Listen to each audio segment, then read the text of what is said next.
Hi everyone, it's Karen from Early On. Today we're going to do an activity where we make paint out of some items that you have in your kitchen.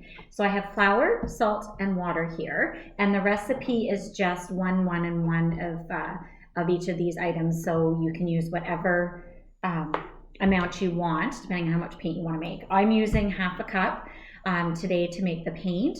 I've already got half a cup of flour in here, and I'm going to pour in half a cup of salt.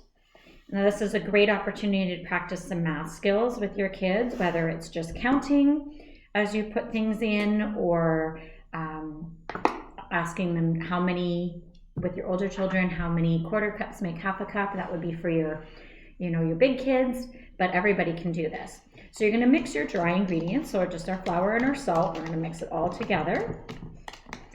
I found that making this, the paint can be really thick, so if you want it thinner, you just need to add more water. But we're gonna start with half a cup of water and see how thick it is. And I'm using a fork to stir it because I find it just helps mix it better than a spoon, because it just gets stuck to the spoon.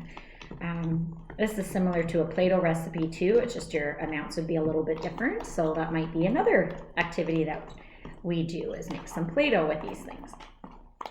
And then if you have food coloring, you can make it whatever color you want, but it's pretty thick. It's like oatmeal porridge. So I'm gonna add a little bit more water before I add my food coloring.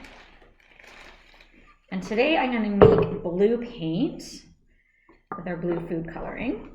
And you can add as much as you want. Just remember that food coloring can stain, so the more food coloring you use in your paint, if you're using your fingers might turn whatever color, but it'll wash off eventually.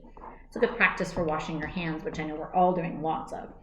So I'm going to add 5 drops of blue and see what color we have, and then we can add more if we want. So here we go.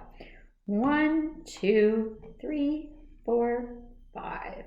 Whoops, because we have 6 drops. 1 escaped. Oh, and it's a lovely bright color, but as soon as we mix it in with our white salt and flour, it turns a little bit paler. Look at that lovely color, it looks like a Smurf. And then you can use that to paint. Some different activities that you could do if you have little ones at home, you could put that inside of a little sandwich bag or a Ziploc bag, and then just cut a little corner off so they can squeeze it out to paint.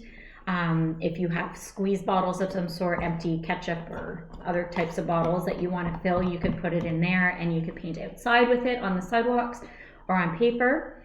If you need something like a paintbrush, you don't have a paintbrush at home, you could go outside and see if you can find different things in nature that would make neat paintbrushes.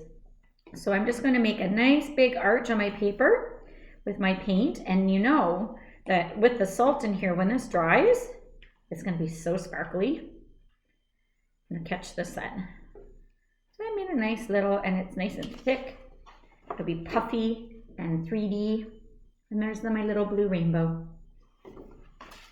Hope that you can share any pictures that you make with any paint that you make at home. I'd love to see them. You can email them to earlyon@bgckingston.ca. See everyone soon. Bye.